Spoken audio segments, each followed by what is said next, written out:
Isang pinagpalang araw sa ating lahat. Ngayong araw is January 24, 2024.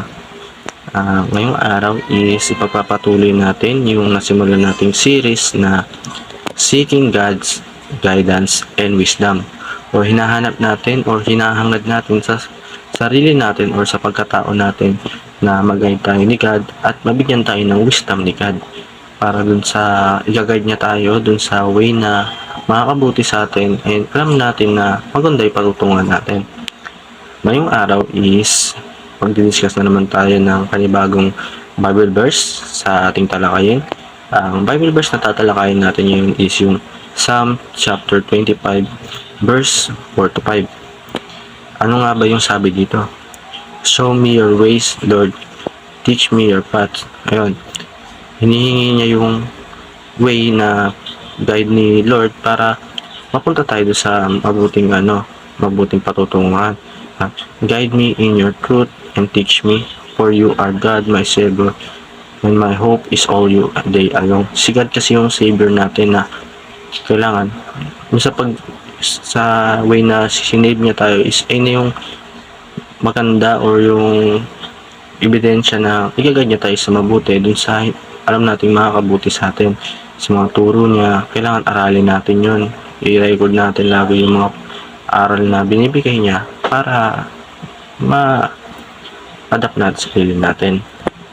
Dumako naman tayo sa ating teaching. Ang una is, we need to ask God for guidance every day.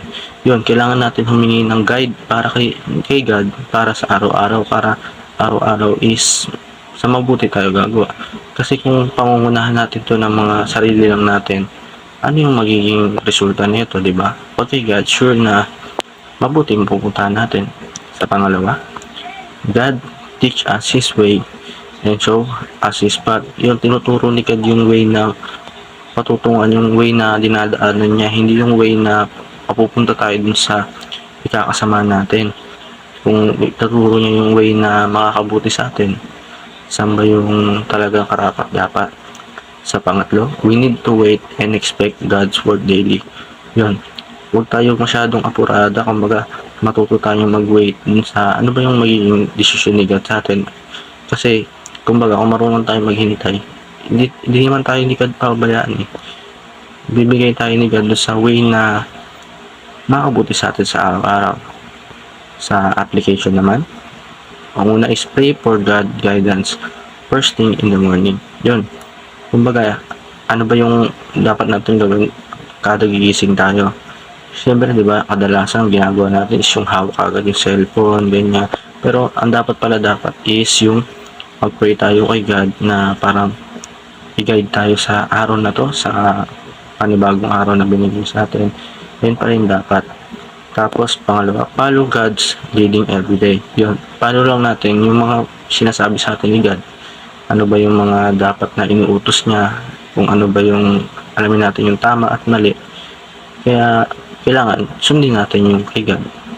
And last one, write down how God teach and bless you every day.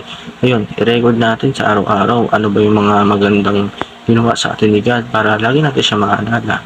And makita natin kung gaano ba tayo kamahal ni God o gaano ba makapangyarihan ng Diyos sa atin, o ano ba yung talagang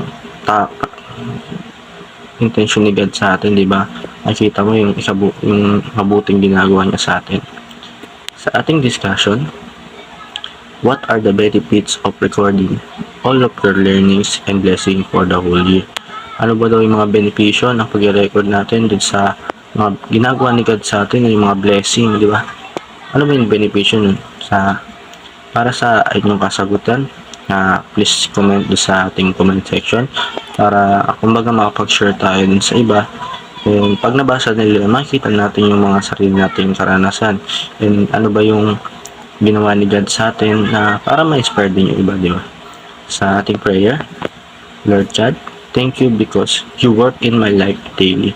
You never stop blessing me and teaching me your way.